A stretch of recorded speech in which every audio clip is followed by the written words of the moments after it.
የእስራኤሉ ጠቅላይ ሚኒስትር ቤንያሚን ኔታንያሁ በጋዜጣዊ መግለጫቸው የሚከተለውን ብለዋል። ውድ የእስራኤል ዜጎች፣ ለብዙ አስርት ዓመታት ኢራን የኒውክሌር መሳሪያ ለማግኘት የምታደርገውን ጥረት ስታገል ቆይቻለሁ። ይህንን የህይወቴ ተልዕኮ ብዬ ልገልጸው እችላለሁ። እስከዛሬ ድረስ ይህንን ፈተና ተጋፍጬዋለሁ። ወደፊትም እቀጥላለሁ። ስምምነት ቢኖርም ባይኖርም ኢራን የኒውክሌር መሳሪያ አታገኝም። ዛሬ አይደለም፣ ነገም አይደለም። እኔ የእስራኤል ጠቅላይ ሚኒስትር ሆኜ እስካለው ድረስ ይህ አይፈጸምም። ሰዎች ምን አሳካን እያሉ እንደሚጠይቁ ሰማለሁ። ለእነሱ የምሰጠው መልስ ግን ወዲያውኑ የሚያጠፋንን ስጋት አስወግደናል የሚል ነው።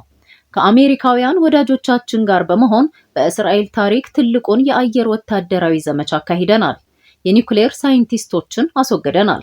የአሸባሪውን ስርዓት መሪዎች አጥፍተናል። የኒውክሌር ተቋማትን አውድመናል።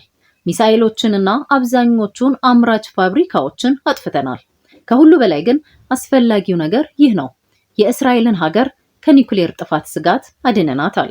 የኦፕሬሽን ራይዚንግ ላይን ዘመቻ ከመጀመሩ በፊት ኢራን ወደ ኒውክሌር መሳሪያ ለመድረስ በፍጥነት ትሮጥ ነበር። በተመሳሳይ ጊዜም የሚሳኤልና የኒውክሌር ኢንዱስትሪዋን ከመሬት በታች ለመደበቅ ትሰራ ነበር። በዚያን ጊዜ እርምጃ ባንወስድ ኖሮና በዚህ ያህል ጠንካራ ኃይል ባንመታ ኖሮ ኢራን ዛሬ አቶሚክ ቦምቦች ይኖሯት ነበር። ይህም ማለት በሚሊዮኖች የሚቆጠሩ የእስራኤል ዜጎች ለከባድ የሞት አደጋ ይጋለጡ ነበር ማለት ነው። ነገር ግን እነግራችኋለሁ፣ የእስራኤል ዜጎች ትግሉ ገና አላበቃም። ንቁ መሆን አለብን። ጠንካራና ቆራጥ ሆነን ራሳችንን ለመከላከል ዝግጁ መሆን አለብን። ይህ ከኢራን ጋር ብቻ የተያያዘ ጉዳይ አይደለም። ከኢራን ጋር የተሳሰሩ ተወካይ ቡድኖችንም በታሪክ ታይቶ በማይታወቅ መልኩ መተናል። በጋዛ አድርገነዋል፣ በሊባኖስ አድርገነዋል፣ በሶሪያም አድርገነዋል፣ በየመን አድርገነዋል፣ በይሁዳና ሰማሪያ ባሉ የስደተኞች ካምፖችም አድርገነዋል። የሐማስ መሪዎችን ጨምሮ ዴይፍን፣ ሃኒያንና ሲንዋርን አስወግደናል። በእርግጥ በአሰቃቂው ጥቃት ውስጥ የተሳተፉትን አብዛኞቹን አስወግደናል። አንድ ሰው ብቻ የቀረ ይመስለኛል። እርሱም ይወገዳል። በሺዎች የሚቆጠሩ ታጣቂዎችንና ብዙ የታጣቂ መሰረተ ልማቶችን አጥፍተናል። በጋዛ የነበሩትን ታጋቾቻችንን የመጨረሻውን ሰው እስከሚያካትት ድረስ በሙሉ መልሰናል። ይህን እንደምናደርግ ግን ማንም አላመነም። እኔ ግን አምኜ ነበር። ሰዎች ወደ ራፋህ አትግቡ፣ ጦርነቱን አቁሙ ብለው ነበር የሚነግሩኝ። እኔ ግን ይህን አልተቀበልኩም። ወደ ራፋ ገባን፣ ወደ ጋዛ ከተማም ገባን። ብዙዎች ከተቃወሙ በኋላም ታጋቾቹን በሙሉ መልሰናል። ከዚህ በተጨማሪ ፔጀሮችን አፈነዳን። ዋና ጠላታችን ናስራላህን አስወገድን። የራድዋን ኃይል ወደ ገሊላ እንዳይገባ አደረግን እና ናስራላህ የእስራኤልን ከተሞች ለማውደም ያዘጋጃቸውን አብዛኞቹን 150,000 ሮኬቶችና ሚሳኤሎችን አጥፍተናል።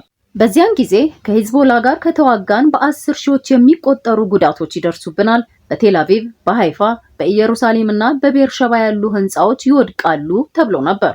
እኔ ግን ይህን አልተቀበልኩም። ተዋጋናቸው። በጠንካራ ሁኔታም ተዋጋናቸው። በተመሳሳይ ጊዜ ሌላ ነገርም አደረግን። በእስራኤል ዙሪያ ጥልቅ የደህንነት ቀጠናዎችን ፈጠርን። ይህን በጋዛ በሊባኖስና በሶሪያ አድርገናል። በሶሪያም የአሳድን ጦርና የጦር መሳሪያዎች በሙሉ አጥፍተናል። ከጥቅምት 7 በኋላ አንድ ቀላል መርህ አስቀምጫለሁ። እስራኤል በድንበሯ ላይ የሚሰፍሩ ታጣቂ ድርጅቶችን አትፈቅድም። ወደ ግዛቷ የሚቆፈሩ ዋሻዎችንም አትፈቅድም። በዜጎቿ ላይ ጭፍጨፋ ለማድረግ የሚዘጋጁ ኃይሎችንም እንዲሁ አትፈቅድም። ዛሬ ጀግና የመከላከያ ኃይሎቻችን በታጣቂዎችና በዜጎቻችን መካከል ጋሻ ሆነው ቆመዋል። በእርግጥ ያደረግነው ነገር ሙሉ የደህንነት አስተሳሰባችንን መቀየር ነው። የፍርሃትን ግድግዳ ሰብረናል።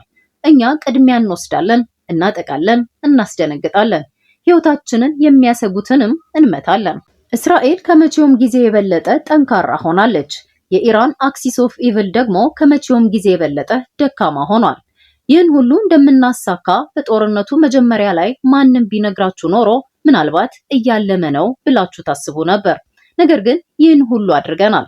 እናንተ የእስራኤል ዜጎች ላሳያችሁት ጽናት፣ ለመንግስትና ለእኔ ለሰጣችሁት ድጋፍ አመሰግናችኋለሁ። ከሁሉ በላይ በባህር በምድርና በአየር ላይ የሚያገለግሉ ጀግና ወታደሮቻችንን አመሰግናለሁ። በአንድነት እንቆማለን፣ በአንድነትም እናሸንፋለን። ባሪያዬ ያዕቆብ ሆይ አትፍራ፣ እስራኤል ሆይ አትደንግጥ ተብሎ በቅዱስ መጽሐፉ እንደሰፈረው በእግዚአብሔር እርዳታ የእስራኤልን ዘላለማዊ ሕልውና እናረጋግጣለን።